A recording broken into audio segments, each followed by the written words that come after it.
وآخر دعواهم أن الحمد لله رب العالمين۔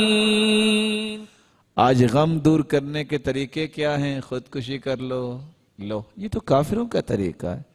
غم دور کرنے کا طریقہ کیا ہے؟ کچھ لوگ بیچارے اب نارمل ہوتے ہیں، کہتے ہیں موسیقی سن لو، بھی غم دور کرنے قرآن سنو۔ کچھ کہتے ہیں غم دور کرنا ہے، چلو کچھ گولیاں کھا لیں۔ یہ آپ نے گولیاں کھا کے جو مرنا ہے اور موسیقی سن کے مجرم اور گنہگار بننا ہے، خودکشی کر کے جہنمی بننا ہے، تو اچھا نہیں ہے بیٹھ کے درود پڑھ لیں۔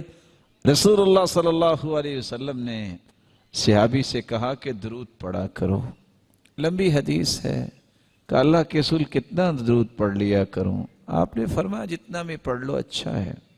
کہا اگر آدھا درود اور آدھی دعا تو ٹھیک ہے، کہا اگر اس سے بھی زیادہ پڑھ لو تو بہتر۔ کہا اگر 3 حصے میں درود پڑھ لوں، کہا اس سے بھی زیادہ پڑھ لو تو بہتر ہے۔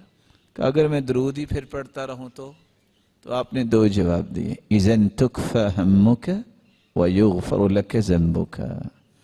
تم کثرت سے درود پڑھو گے، زبان سے بول لینا، اللہم صلی علی محمد وعلی آل محمد كما صليت على إبراهيم وعلى آل إبراهيم إنك حميد مجيد، اللهم بارك على محمد وعلى آل محمد كما باركت على إبراهيم وعلى آل إبراهيم إنك حميد مجيد۔ تیری زندگی کے سارے غم جو ہیں وہ رب تعالیٰ دور فرما دیں گے۔